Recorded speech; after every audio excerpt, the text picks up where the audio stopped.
My Govanen, welcome to the Tolkien Lore Channel. I'm the Tolkien Geek, and this is an idea I had for a video actually probably a few years ago, and took a note about it, and then lost it, and recently remembered it. So this is actually something that I meant to do a long time ago and just never got around to.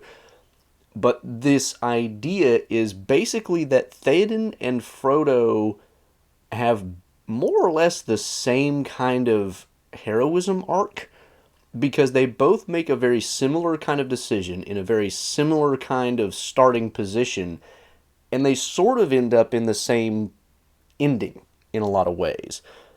And I think that's really interesting because it shows that the same exact kind of heroism can play out in different ways depending on the surrounding circumstances and depending on the, I don't want to use the word level exactly because that almost sounds too RPG-ish, but depending on kind of your starting position and what that entails in terms of how your heroism plays out.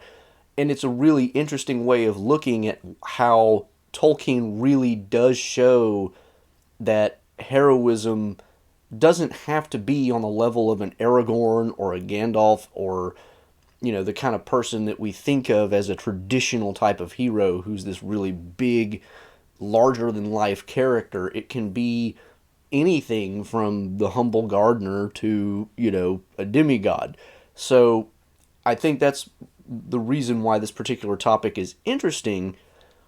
And that's not to say that Tolkien's the only one who's ever done this, but as far as I can think of, he's the only one who has such an ensemble of characters where you get the variety and you actually see almost the same exact kind of heroism in two different characters with two very different, kinds of life positions. Usually when you get, other stories, you follow more or less one main character and maybe a few others with them that are kind of similar. You don't get, a really low and humble character over here, and then another really larger than life character over here, and then someone in the middle kind of over here, and then, various different ways in which they're all running parallel. That's not typical in most stories like this, but Tolkien somehow manages to draw parallels in all kinds of ways. Typically we think of Theoden and Denethor as kind of parallel but opposite. And this particular idea of Theoden and Frodo being parallel just struck me one day out of the blue, and it occurred to me that I should make a video. So now with that long rambling intro out of the way, let's actually look at the parallels and why these two characters are actually really interesting parallels to look at. So the first thing to note is where they both start in their hero's journey, so to speak, which is, I don't use that term in this technical sense of the very well developed thesis of, I forget the guy who came up with it, but the idea that every story basically kind of starts in one particular way and goes through the same kind of exact pattern. I just mean in a generic sense of they're both heroes and they both have a journey that leads them from their starting point to their end point, so don't confuse that. But the starting point for Frodo is he is he's not exactly naive, but he's certainly not, a Gandalf in terms of like the level of knowledge that he has or something like that. And he is a hobbit, which means he is one of the least powerful, least important people in the universe in one sense, because he's small, he's weak, he doesn't know as much. He's starting from a really humble position in that way.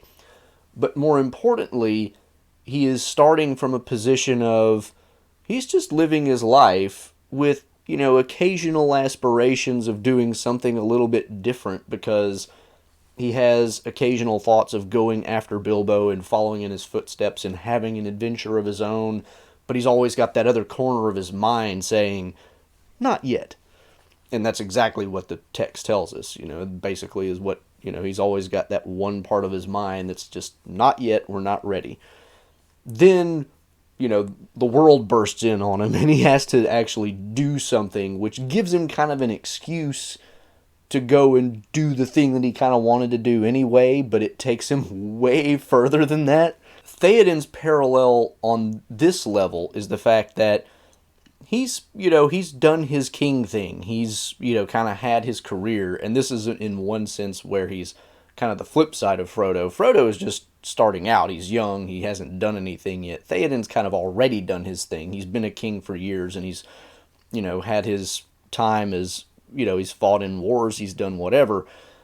But he's kind of in the same starting mode in the sense that he is in a position where he doesn't really have any particular strong desire to go and do something. Like, he has those aspirations of being worthy of his ancestors, but he's also, because of Wormtongue's interference and everything else, in a very passive state of, it's hopeless, why would I even try, and might as well just kind of let the world go as it will. It's not like it is in the Peter Jackson movies where he's, completely mind controlled, so don't get that idea. If you're not familiar with the book, you really need to understand Book Theoden to really get this point. But the idea in the book is Grima has, poisoned his mind into thinking that it's hopeless and that there's not much that can be done. And Gandalf comes in and basically disabuses him of that notion and says, no, there's still hope. And his hope is actually telling him about Frodo. We don't know exactly what he tells him because he goes apart and has a conversation with him quietly that nobody else hears. But while Gandalf is having this conversation with him, it says that Theoden's, his facial expression, his eyes, they really kind of start to light up, and it's like he regains a lot of his sense of purpose and drive. And then Gandalf kind of out loud to everybody says, yes, verily, that way our hope lies. And he's talking about Frodo. So we know what he's talking about. We just don't know exactly how much detail he gave to Theoden. So not only do we have this kind of parallel starting point of, yeah, I kind of want to be awesome like the kings that came before me, in the same way that Frodo is like, yeah, I kind of want to go after Bilbo and have my own adventure, but they both have something holding them back. But they're immediately tied together by the fact that Gandalf, in getting Theoden to overcome that, refers to Frodo and his quest. So we have an explicit tie. It's not even just a parallel, which is part of the reason why this topic occurred to me, because it's hard not to see how the two are connected in that way. Now, the next thing to consider is how they then go about, moving on with their hero journey, as it were. Frodo, of course, starts off with, Gandalf giving him a choice. He basically says, what are you going to do now that you know all this stuff? And Frodo has to determine, that's a good question. What am I going to do? And again, the movie is very different here from the book. In the movie, Gandalf basically says, you've got to go. And you make for the village of Bree, and I'll meet you at the Prancing Pony. And it's like, okay, fine. And Frodo's just off. No. Frodo has a lot more agency in the book. So if you haven't read the book, again, you're missing out on all this cool stuff. What Frodo does in the book is, after Gandalf has told him all this stuff about the ring and its history and what its danger is and what needs to happen, he says, well, I guess I have to leave the Shire, take the ring and guard it and, go somewhere. And Gandalf is surprised, but pleasantly surprised at the fact that he's willing to do this. The Theoden parallel here is Theoden not only snaps out of his morose depression and, kind of retakes the vigor of, his natural persona. He tells, Gandalf and the three hunters, okay, yeah, we're going to send people to go fight against the Uruk-hai at the Fords of Isen, because at the time in the book, that's the kind of the center of action, and they haven't heard yet of anything breaking through the Fords of Isen. So that's where they're going in the book, when they have to decide kind of at the last minute to go to Helm's Deep, because they find out that those forces have been routed. So Theoden has made this decision that he's going to reinforce the Fords of Isen and really put forth a strong, resistance to Saruman, and not just kind of half-heartedly maybe defend his kingdom, but not, super well. Not only does he decide that he's going to do this, though, Gandalf is seemingly under the assumption that he's going to stay back and just rule his kingdom while all this goes on. And he says, nay, Gandalf, you do not know your own skill in healing. I will ride, with my army. So it's not just that he decides, yeah, we gotta change things. It's no, we've got to change things, and I'm going to be the one to do it. So both Frodo and Theoden take on extreme personal risk and responsibility in response to Gandalf's promptings. And again, this is, Gandalf is not prompting them to do the exact thing. He's telling them the information and letting them do the thing that they need to do. And this is another way in which they're parallel, because Gandalf is doing a parallel thing with them. But their responses to Gandalf are also parallel, because both of them end up saying, okay, I need to take action, and I'm going to take the action that is maximally risky for me, because I'm taking on the maximum amount of responsibility which I feel I have. And so that's another way in which they are very directly parallel.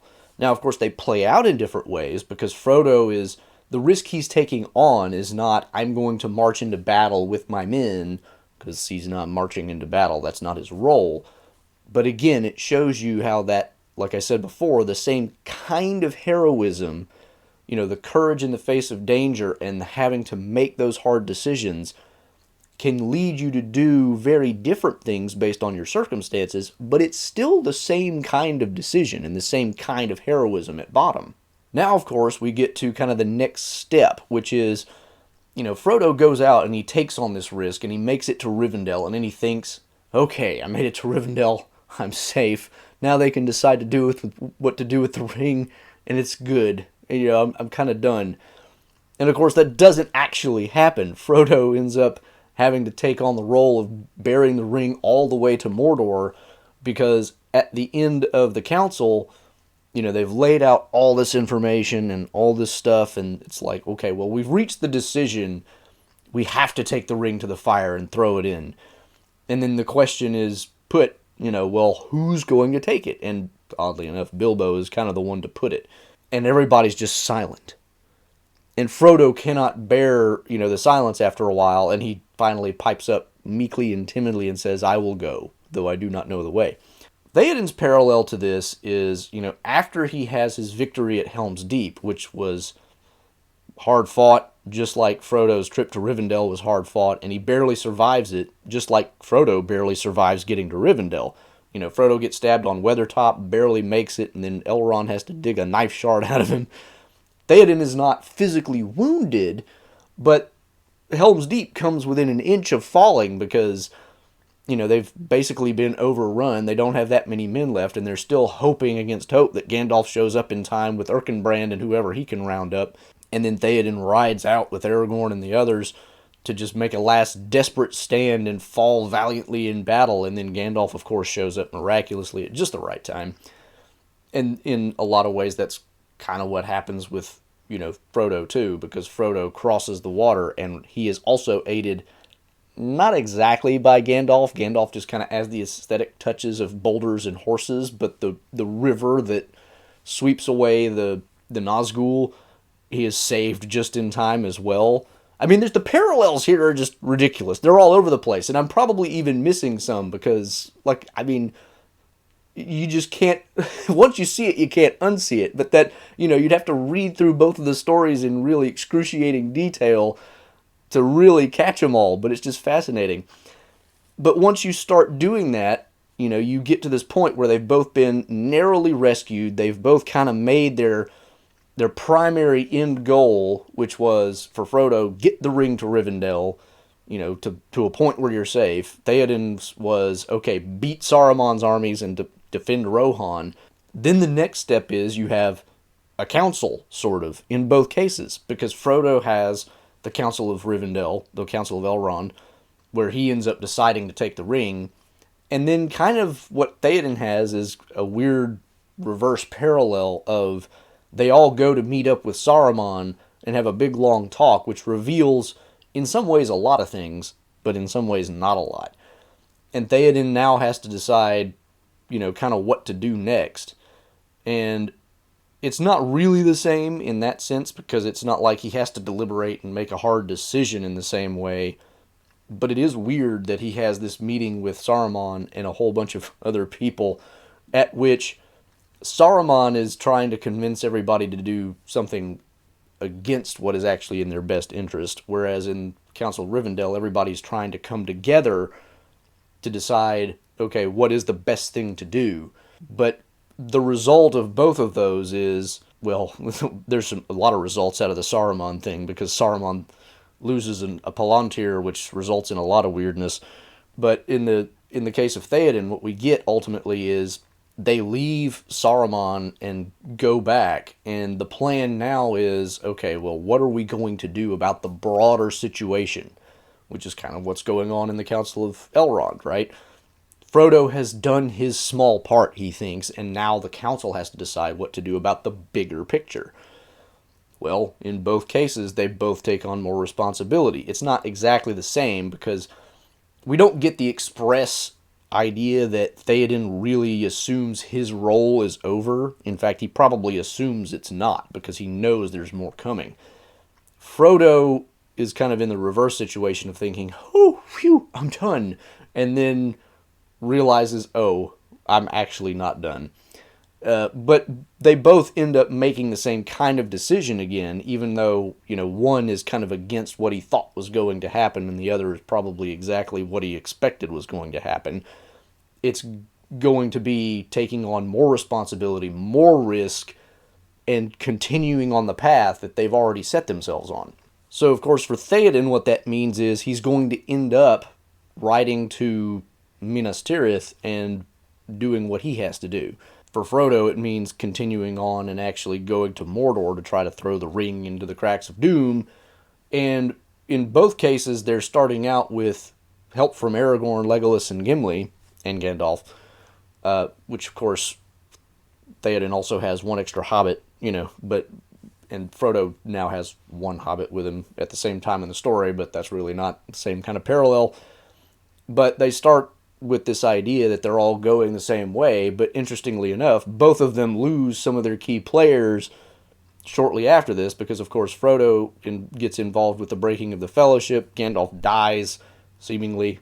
I mean, he does die, but not exactly from what they thought he died from. And then, of course, Boromir dies and the whole Fellowship splits up, whereas in Theoden's case, he doesn't have the whole Fellowship break up and they don't have any deaths going on, but Gandalf does leave because he goes to Minas Tirith directly because of the Nazgul and the Palantir and all this other mess.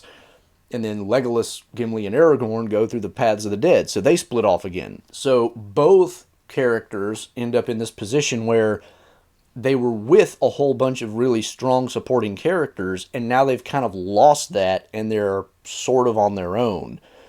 And they both have one person left, who happens to be a hobbit, who is kind of their responsibility, but also a help. Now, Merry's help is not obvious until later in the story, where he stabs the Witch King in the back of the knee and saves Éowyn, who is in the process of trying to save Theoden. But it is nevertheless the case that he does end up helping Theoden a lot, and Theoden is looking on Merry as his responsibility, not so much, the strong character who's going to really help him do what he has to do. Similarly with Frodo, Frodo takes Sam along only because Sam absolutely insists, which is what Merry does, except Merry doesn't do it openly. He does it by sneaking in. But Frodo takes a lot of responsibility for Sam, because Sam is not only technically still his servant, but also just less knowledgeable about everything. But he also does come to rely more heavily on Sam as the story goes on, as he takes more and more, wounds and hardship from the ring and all the other stuff. Sam ends up becoming the person who saves Frodo in a lot of ways, just like Merry sort of saves, but does not entirely save Theoden, because Theoden is already dying. He can't actually save him, but Theoden, he is saved from being just directly eaten by the fell beast of the Witch King. So there is some parallel there as well. But the point is, both characters, lose a lot of their, main supporting cast, and yet move on with their goal, and both have a hobbit in tow, although Theoden doesn't know it. And Frodo wasn't planning on it either, so again, that's parallel. And then that hobbit ends up being a really important thing in terms of how their story plays out. So again, you just keep going and there's more and more parallels as you go. Finally, of course, we get to the end of their heroes' journeys. Theoden's end of his journey is he gets to ride into battle in Minas Tirith. He, goes out in a blaze of glory because he's just wiping out bad guys left and right until finally the Witch King shows up and his horse throws him. And then, once his horse throws him, he's basically dead. He's going to die very shortly because he says his body is broken, presumably his back. That's what I'm assuming. But whatever it is, it's only a matter of time. He is going to die on the field. But he's gone out with a blaze of glory in a lot of ways. He even tells, I forget, is it Eomer or is it Mary? I forget exactly who he tells. But he mentions the fact that he overthrew basically the banner bearer and the leader of this one group, that he considered that like a big achievement for him, and like now he's worthy to go on to the halls of his fathers. That's kind of that was his aspiration in a sense, was to achieve to the level that he thought he was worthy of his ancestors. Frodo's achievement was always to go after Bilbo and hopefully meet up with him again, which he's kind of already done, but he would kind of like to get back and not be the ring bearer anymore. And eventually he does actually do that. He throws the ring in the fire, sort of, he tries to and fails, and then Gollum does it for him. And after that, he does eventually, of course, go back to Rivendell at some point, and then eventually leaves Middle-earth with Bilbo. So in that sense, he also achieves his end a second time in a slightly more permanent fashion. And both of these endings are basically death. In Theoden's case, it's a literal physical death, whereas in Frodo's case, it's more of a spiritual death in the sense that, when he comes back to the Shire, he tells Sam eventually, the Shire has been saved, but not for me. I'm just too wounded. This is not working anymore. And that's why he leaves Middle-earth, which will eventually result in his death. He's going to die eventually. But his leaving Middle-earth is a leaving behind of all the things that he knew and loved, which is a kind of death in and of itself. And the same for Theoden. Theoden is, on the other hand, Theoden is, again, not completely parallel in this way because Theoden is old and he's already achieved a lot in his life and he died in the process of achieving even more. Whereas Frodo is still young. He's 52, 53, or whatever when he gets back to the Shire, and then within a few years of that he leaves, which for a hobbit is, not even really middle-aged probably, or early middle-aged. So he's not, in one sense ready to die in that way. He's not had a long life, but at that point he suffered so much that it's kind of aged him well beyond his years. So both of them do kind of die in a sense. Frodo not in a literal sense, but Theoden very literally. And as a result of that, they leave behind their heirs. Theoden names Eomer his heir, and Frodo names Sam his heir. So both of them, at the end of their arc, are passing the torch to somebody else who is not literally their heir. Theoden had, a son who had already died, so Eomer would presumptively be probably the next person in line anyway, but Theoden makes it explicit. Frodo has no heirs because he's never married, never had kids, so he makes Sam his heir. And then Theoden literally dies, and then Frodo doesn't literally die, but he leaves Middle-earth, and it's kind of with the express intention, not express intent in the Lord of the Rings itself, but in Tolkien's letters he talks about this, of he's going to Valinor or Tol Eressëa to be healed and then eventually die. So the end of their arcs is also very similar. The one way in which they're not totally similar is the fact that for Theoden, this was kind of like the capstone of his life. Dying in a blaze of glory, that's kind of the biggest thing you can do in his culture, which is why Éowyn has her whole character arc. She's trying to achieve kind of the same thing. Frodo's is not that. Frodo's is not, oh man, I'm going out in a blaze of glory. That's really not what Frodo is doing. And so in that way, they're kind of flip sides of, the coin instead of parallel.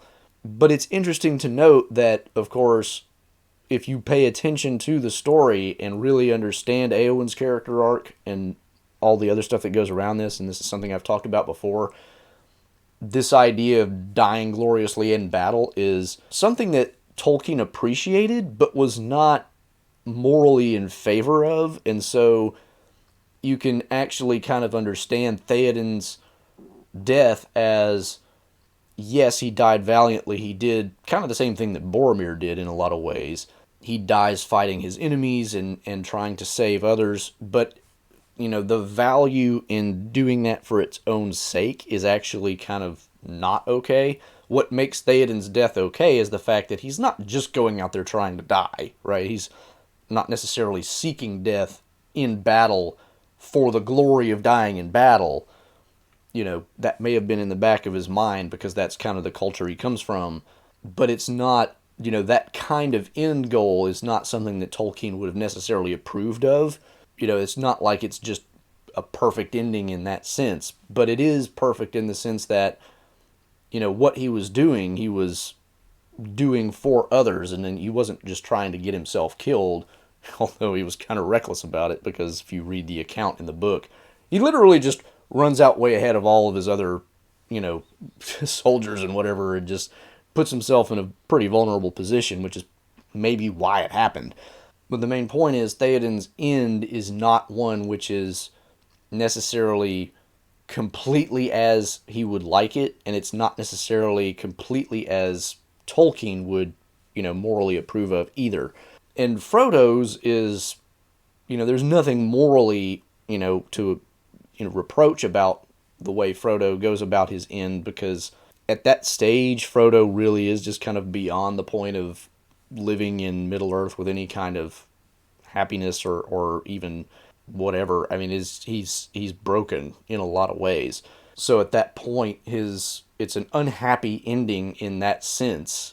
Just like for Theoden, it's sort of an unhappy ending because, Eowyn has just witnessed him get thrown from his horse and maybe dead. Merry actually witnesses him die.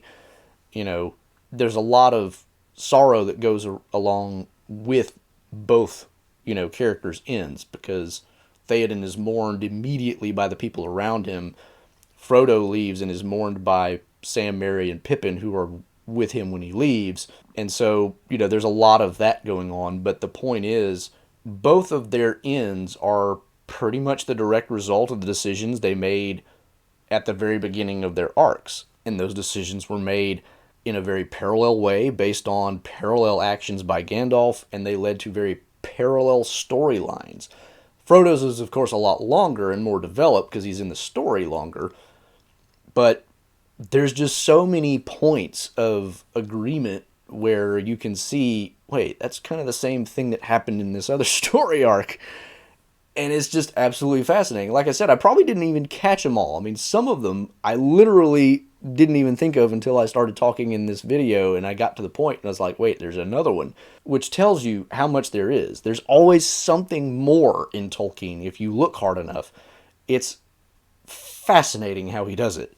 But it's another really interesting parallel. And like I say, the reason I really like this particular parallel is because it gives us that look of, what does heroism of the same exact kind almost look like played out in a different setting or a different scenario with different factors at play. I mean, it's kind of the same story arc over again, but Frodo's whole story is, there's no battles in it. I mean, he ends up, in a fight with a spider, except he doesn't really fight the spider. Sam does the fighting. All this goes on, and even though their stories look very different on the surface, if you look at the actual details, there's a lot of things that really match up, and it's just really interesting to see how Tolkien puts those two things together without really drawing your attention to it, and yet when you see it, like I said, you can't unsee it. So that's why Frodo and Theoden are parallel heroes, which makes you wonder, would Theoden have been the next best ring bearer? An interesting question, which I am not going to answer in this video. But I hope you enjoyed this look at the parallel hero journeys of Frodo and Theoden. If you did, please give the video a thumbs up, share it around. Make sure you subscribe to catch future content if you like this kind of stuff. And if you're on YouTube, make sure you click the bell icon so you don't miss any notifications.